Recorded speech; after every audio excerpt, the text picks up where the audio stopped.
Hello my loves, and welcome back to my YouTube channel where I post a new video every Tuesday. I hope you're having a beautiful start to your week, and also excited to share that I'm starting a podcast which explains this mic right here. This will be one of the upcoming episodes. I will be launching it next month.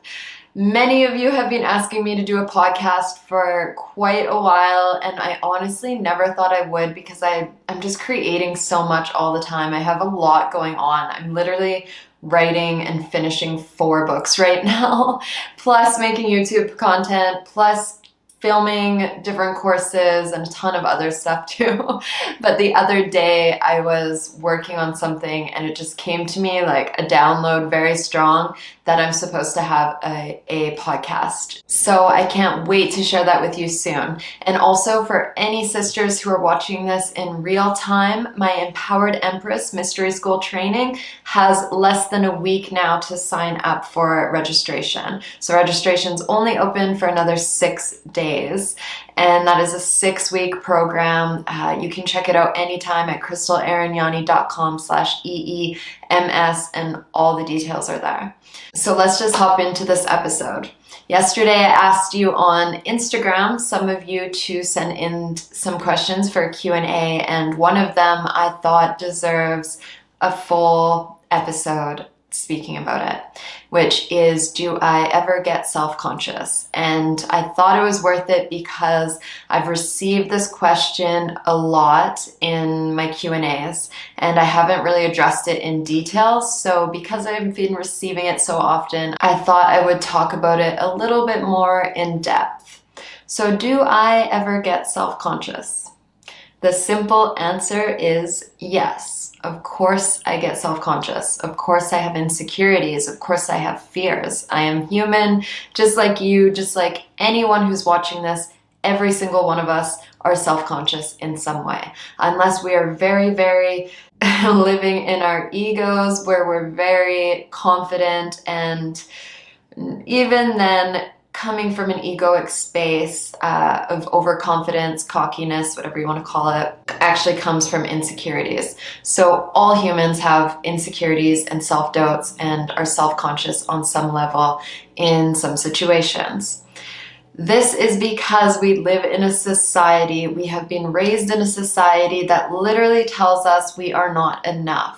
This has been ingrained into our subconscious, probably from a young age. Depending on your environment when you were younger, your parents may have even given you these stories within your subconscious that you aren't enough. Wherever it's coming from, it will definitely come from the media. All you have to do is jump on Instagram, and if you're in a comparisonitis, I call it, if you're comparing yourself to others on social media, even if you aren't, like, I don't really scroll that much, and I'm very, very intentional with the accounts that I follow. I'm very intentional with what I consume. I don't watch the news.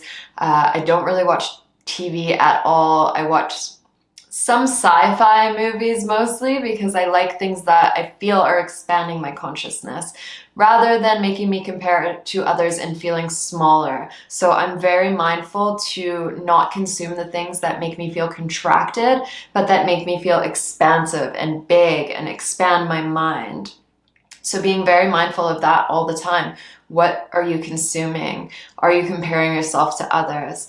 I don't follow some people who are amazing people simply just because they make me feel contracted. They make me feel small. And that has nothing to do with them. That's still something inside of myself that I can probably work on.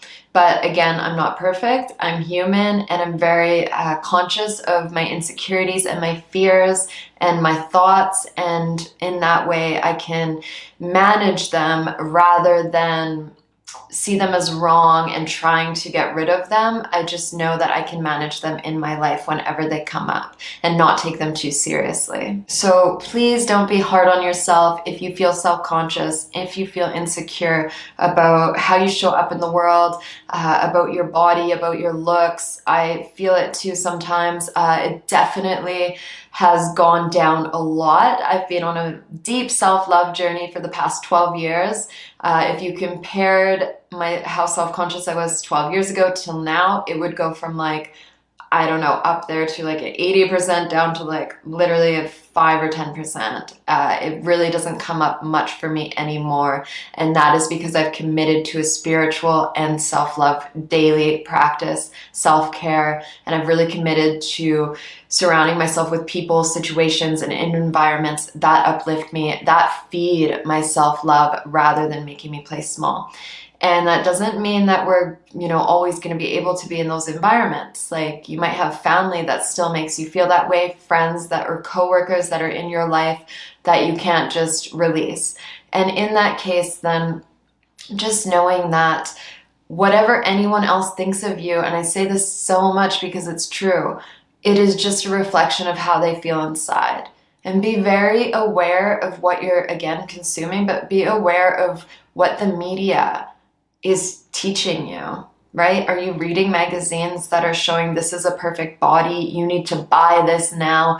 We are literally exposed to nonstop, like, I don't know, I read somewhere over 3,000 sensory advertisements and promotions and things every day. Of course, it depends whether you live in a city or a small town. I'm in a small town now, so I don't think it's that high, and I don't watch TV or anything, but I still have that exposure on a daily basis in some form. So really not shaming yourself for having these feelings. And I like to see myself as a lighthouse. So if I know I'm going to be in a situation that's going to make me feel like less than, I envision myself as this beaming light of like sunshine light, spreading love to everyone. And I'm not absorbing their energy. I'm not absorbing their self-doubts or their judgments or how they feel about me. And releasing self-conscious feelings also has a lot to do with how much you love yourself and how empowered you feel, of course. So committing to self-love, self-care practices, getting to know yourself. I think the first step of self-love is self-discovery.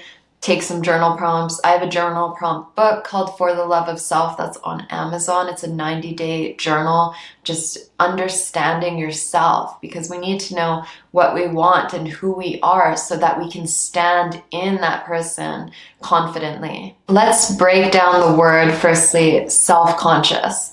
So the self, to me, is our true self. That is who you are at your core. It is your divine essence. It is source. That is your authentic self. So self-conscious is essentially being scared to show our authentic self. Conscious is being aware of something or being awake to something.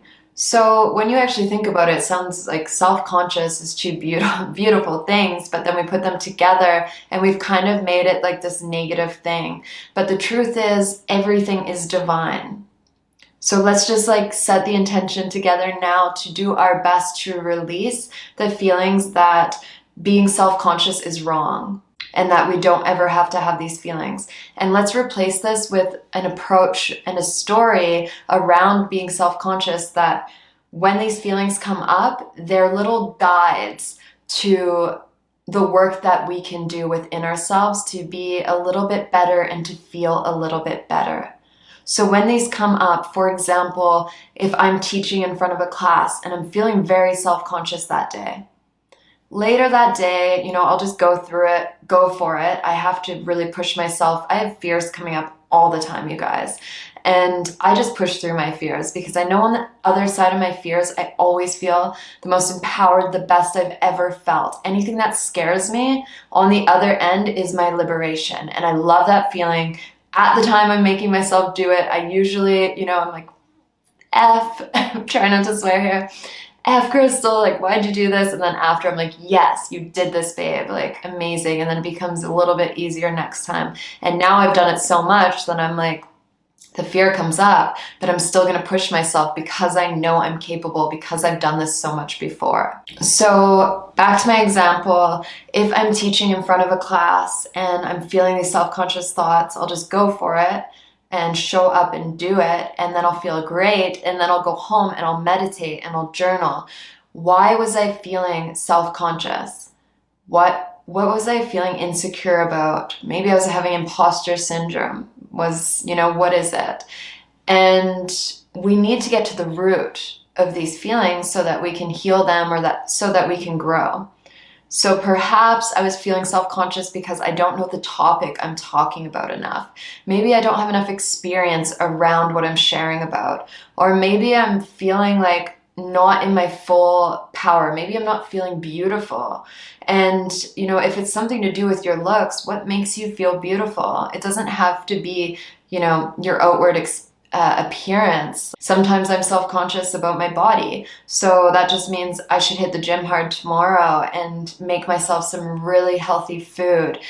Maybe invest in some like really good organic food this week that makes me feel like very energetic and radiant. So why am I feeling this way? Did someone say something about my looks online, which happens all the time when you're online? Why am I caring what this person thinks? And it always comes back to me. Finding the root of that issue, of that self-conscious belief, feeling, and then what can I do to grow from there?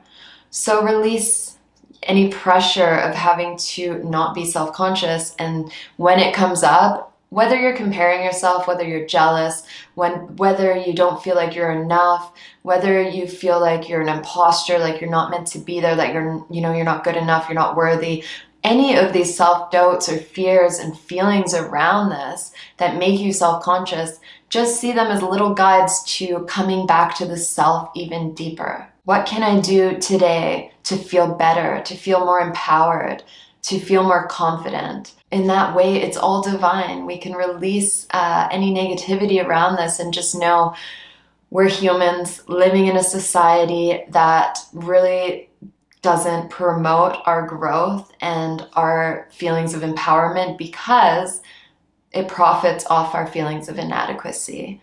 The media does. Pretty much every ad we see, they're trying to make money off us believing that our life isn't amazing, that we're not amazing. But we are. Like, we so are. So just know that, and know that those thoughts are coming from usually the ego. And just come back to your true self.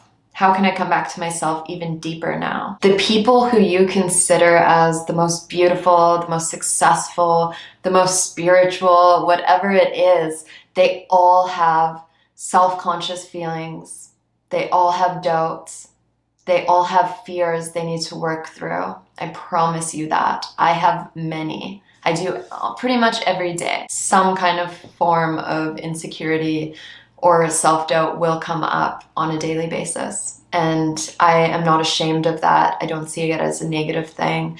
I just know that I have a lot of conditioning, and, the first 22 years of my life, I didn't really love myself. And now for the next 10, I'm releasing that, right? We're deconditioning, we're releasing the layers that we learned. And I know it's a process. I'm gentle and patient with myself and loving. And I really hope you can be too. So I really hope that advice helps. And thank you again for everyone who sent in your questions. I'll be doing more Q&As. I really appreciate all your questions all the time. It means a lot to me. If you're on my Instagram, every single Wednesday as well at 3:33 p.m. PST, I do a live hour-long Q&A. So if you're on my YouTube community, hop over there and join me too. And I'll see you next Tuesday for another video. Again, if you have any ideas for videos or you'd like me to dive into any other topics, even on my podcast now, I need all the ideas coming in, you guys. Just let me know in the comments, and yeah, hit the subscribe button if you're not already. Thank you so much, my loves, and have an incredible week ahead of you.